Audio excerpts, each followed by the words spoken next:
Good morning everyone. Last lecture में हमने थोड़ा सा स्केलेटन के बारे में पढ़ा था। स्केलेटन्स हमारे लिए इम्पोर्टेंट कैसे हैं वो हमने थोड़ा सा जाना था। फिर उसके बाद उसके जो पार्ट्स हैं उसके बारे में हमने स्टार्ट किया था पढ़ना। उसमें सबसे पहला पार्ट हमने पढ़ा था स्कल के बारे में, जो खोपड़ी होती है उसके बारे में हमने पढ़ा था। तो टोटल तो हमारे बॉडी में कितने बोन्स होते हैं, जब हम हमारा बॉडी पूरा डेवलप हो जाता है 206 बोन्स। तो 206 बोन्स में खोपड़ी में कितने बोन्स होते हैं? टोटल टोटल होते हैं 22 बोन्स। उन 22 बोन्स में 8 बोन्स तो फ्लैट बोन्स होते हैं, बाकी जो बचे हुए होते हैं 14 बोन्स, वो क्या करते हैं? वो हमारे हेड को शेप देते हैं। हमारा जो खोपड़ी का शेप होता है, हमारा जो चेहरे का शेप होता है, हमारे पूरा सिर का शेप होता है, ठीक है, हेड का शेप, वो किसकी वजह से होता है? वो सिर्फ और सिर्फ वो 14 बोन्स की वजह से ही होता है। अब वो बोन जो हमारा जो ये खोपड़ी है, खोपड़ी के अंदर हमारा जो वो होता है, भेजा होता है। भेजा को वो प्रोटेक्ट करता है, ठीक है। तो भेजा को प्रोटेक्ट इसलिए करता है क्योंकि जो हमारा भेजा होता है वो बहुत ही ज़्यादा सॉफ्ट होता है, ठीक है। जो भेजा को इंग्लिश में ब्रेन बोलते हैं। ब्रेन बहुत ही सॉफ्ट होता है। अगर इसको स्कल का प्रोटेक्शन नहीं मिलता तो शायद ये बहुत आसानी से रप्चर कर जाता। मान लो बहुत ज़्यादा चोट लगा, डैमेज हो गया ब्रेन। तो ब्रेन अगर डैमेज हो गया तो हमारी बॉडी का कोई पार्ट काम कर ही नहीं सकता। तो ब्रेन के ऊपर ही सारा का सारा हमारा बॉडी डिपेंडेंट होता है। बॉडी के सारे मूवमेंट्स डिपेंडेंट होते हैं, हमारी जो थिंकिंग होती है वो डिपेंडेंट होती है। सारा का सारा जो एक्टिविटी करते हैं वो उसके पीछे रिस्पॉन्सिबल कौन है? ब्रेन है। ब्रेन की वजह से ही सारी एक्टिविटी इजीली हो पाती हैं, ठीक है। तो यहाँ तक हमने क्लियर कर लिया था। अब हम जो है अगले पार्ट में जाएंगे, वो है अगला पार्ट है स्पाइन। स्पाइन क्या होता है?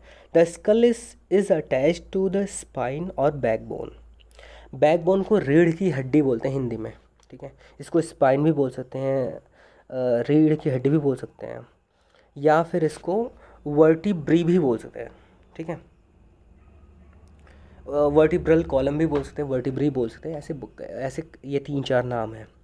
अब वर्टिब्रल कॉलम को वर्टिब्रल जो कॉलम होता है वो कई सारे वर्टिब्रा से मिलकर बना होता है।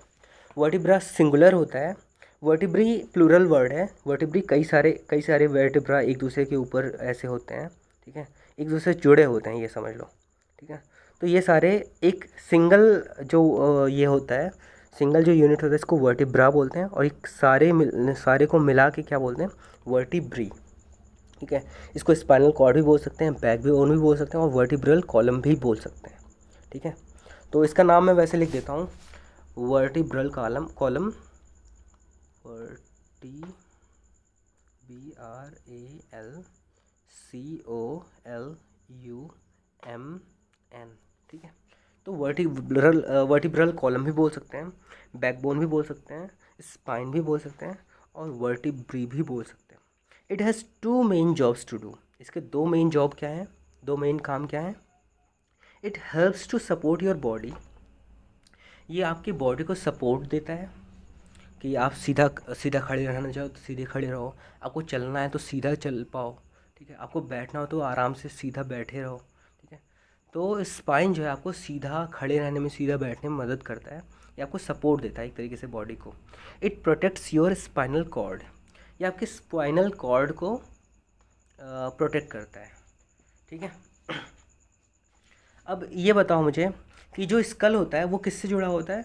वो वर्टिब्री का जो सबसे ऊपर वाला ये जो यूनिट होगा, एक सिंगल यूनिट होगा, उससे कहीं ना कहीं ये हेड जुड़ा हुआ होता है, ठीक है। तो और ये वाली वो जो सबसे ऊपर वाली वर्टिब्री होगी वो उससे नीचे वाले से जुड़ा होगा। वर्टिब्री नहीं, वर्टिब्रा, उसके नीचे वाला जो है उसके नीचे वाले से जुड़ा होगा। ऐसे करके पूरा का पूरा वर्टिब्रल कॉलम बनता है, ठीक है। तो ये हमारे स्पाइनल कॉर्ड को भी प्रोटेक्ट करता है। आगे, younger children have 33 bones of the vertebrae from the vertebral column. तो वर्टिब्रल कॉलम में जो छोटे बच्चे होते हैं उसमें कितने बोन्स होते हैं? 33 बोन्स होते हैं।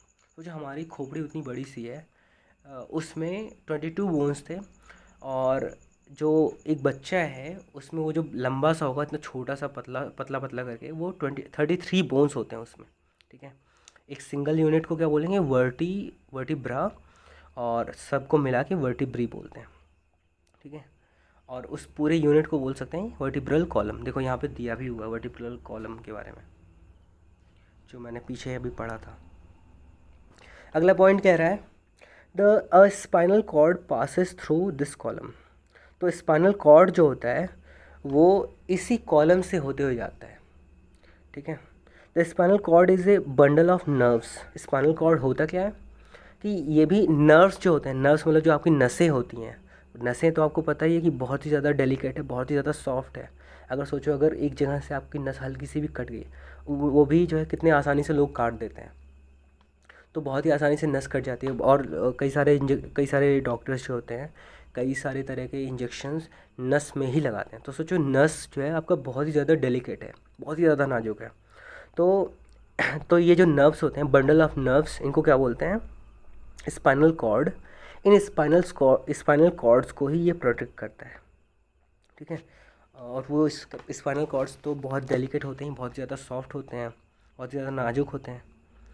As this grow older some bone as they grow older some bones fuse together leaving 26 vertebrae।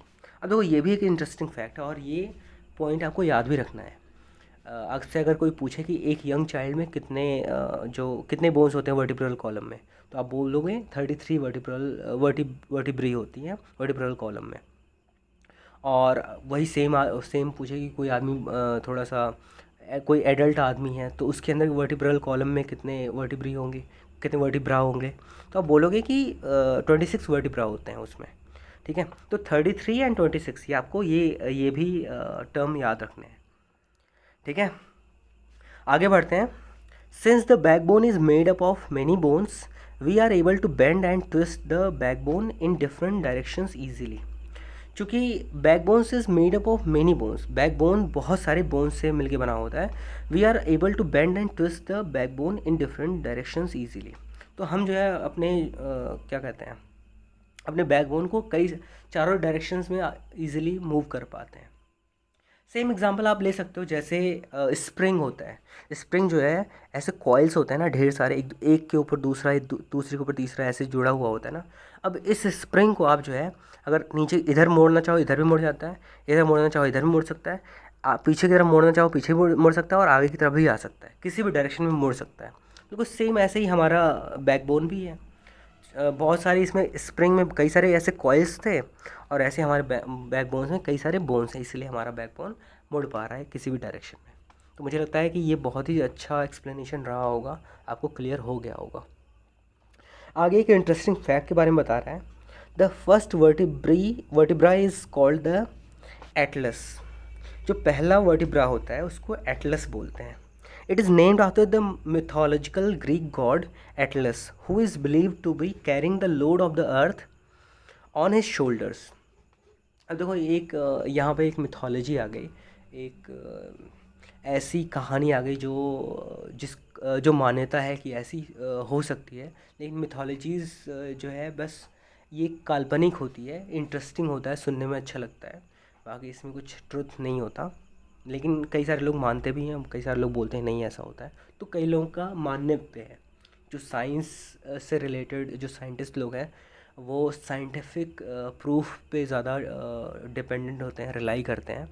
तो वो मिथोलॉजीज़ को बिल्कुल ही नहीं मानते हैं, वो सिर्फ और सिर्फ इवोल्यूशन थ्योरी की जो है इंसान कैसे बना उसको मानते हैं। ठीक है, उसके बारे में बाद में वो हम क्लास में डिस्कस करेंगे, अच्छे से डिस्कस करेंगे। लेकिन अभी इसमें क्या कह रहा है कि जो एटलस नाम पड़ा, पहला जो वर्टिब्री है जो हेड से जुड़ा हुआ है, उसका एटलस नाम क्यों पड़ा? क्योंकि जो ग्रीस करके एक कंट्री हुआ करती थी, उनका एक गॉड हुआ करते थे, उनका नाम है एटलस। और उनकी ख़ास बात क्या थी, उनके बारे में बताया जाता था कि उन्होंने अर्थ को कैरी किया हुआ है अपने पीठ पे, अपने शोल्डर्स पे, अपने कंधे पे इन्होंने कैरी किया हुआ है अर्थ को। और कंधे का हो सकता हो वो जो एटलस जो सबसे पहला वाला वर्टिब्रा होगा, सबसे ऊपर वाला, उसी से शायद वो अर्थ अटैच्ड होगा। तो इसीलिए उसको जो है उसी बेसिस पे एटलस उसको नाम दे दिया गया था। तो ये पूरा का पूरा मिथ है या मिथोलॉजी है, इसके ऊपर ज़्यादा ध्यान नहीं देंगे हम, बस ये एक इंटरेस्टिंग फैक्ट आप याद रख सकते हो। ठीक है, आगे बढ़ते हैं। Rib cage. रिब केज के बारे में क्या कह रहा है? 12 pairs of thin curved bones make the rib cage. 12 pairs होते हैं। 12 पेयर्स मतलब 12, एक पेयर में 2 होते हैं, 2 यूनिट। 12 पेयर्स में कितने हो जाएंगे? 24 यूनिट्स होते हैं। इसका मतलब ये हुआ कि इसमें टोटल 24 हड्डियाँ होती हैं रिब केज में। तो 12 पेयर्स होते हैं कर्व्ड शेप के, कर्व्ड बोन्स होते हैं। ये बोन्स सीधे सीधे नहीं होते हैं, ये बोन्स थोड़े से मुड़े मुड़े से होते हैं। ठीक है, इधर से ऐसे मुड़ा होगा, इधर से ऐसे मुड़ा होगा।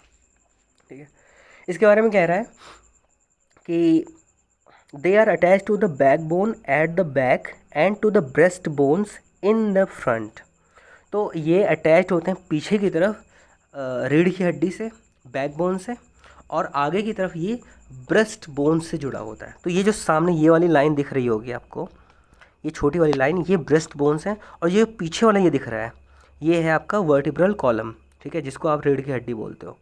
तो मुझे लगता है कि ये आपको क्लियर होगा और आपको समझाने की ज़रूरत नहीं पड़ेगी कि आगे कि ये जो कर्व्ड बोन्स हैं ये आगे की तरफ ब्रेस्ट बोन से जुड़ा हुआ है और पीछे की तरफ ये आपका जो वर्टिब्रल कॉलम है उससे जुड़ा हुआ है, या फिर आप बोल सकते हो कि बैकबोन से जुड़ा हुआ है। These ribs 12 on each side making a cage is known as the rib cage। अब ये जो है दोनों तरफ, ये एक तो ब्रेस्ट बोन्स है और ये एक आपका बैक बोन है, इनसे जुड़ा हुआ है और कर्व्ड शेप में है, और ये सारे पेयर्स मिला के एक तरीके का ये केज की तरह का एक स्ट्रक्चर बना देता है। केज मतलब एक कारागार टाइप का, तो इसीलिए इसको रिब केज बोला जाता है। ठीक है, the last 2 pairs of ribs are not attach to the breast bones. अब देखो लास्ट के जो 2 बोन्स हैं, 2 पेयर्स हैं, वो अटैच नहीं होते हैं। देखो एक आपको ये दिख रहा होगा, साइड से आपको दिखेगा, एक ये होगा और उसके जस्ट नीचे वाला होगा। तो ये एक तो यहाँ सामने यहाँ पे दिख रहा है और एक उसके जस्ट ऊपर वाला दिख रहा है, ये ब्रेस्ट बोन से जुड़ा हुआ नहीं है। ये 4 जो है, 4 बोन्स, ये ब्रेस्ट बोन से नहीं जुड़ा हुआ है। तो इसको क्या बोलते हैं? They are called floating ribs. क्योंकि ये ब्रेस्ट बोन से नहीं जुड़ा, सिर्फ और सिर्फ ये बैक बोन से जुड़ा हुआ है, इसलिए इनको फ्लोटिंग रिब्स बोला जाता है। ये केज फॉर्म नहीं करती, ये थोड़ा सा कर्व्ड शेप, ज़्यादा कर्वी नहीं होते हैं। ठीक है, इसलिए इनको फ्लोटिंग रिब्स बोला जाता है। अगला पॉइंट कह रहा है the ribs protects our lungs, heart and the kidney. तो रिब केज के अंदर ही लंग्स होते हैं, हार्ट होता है और किडनीज होती हैं। तो इसीलिए जो है चूँकि ये तीनों ही चीज़ें बहुत ही ज़्यादा डेलिकेट होती हैं, बहुत ज़्यादा सॉफ्ट होती हैं, इसीलिए जो है ये जो रिब केज के अंदर ये होते हैं और रिब केज इनको प्रोटेक्ट करता है। ठीक है, आज इतना काफ़ी है, बाकी हम नेक्स्ट लेक्चर में कंटिन्यू करेंगे। Thank you.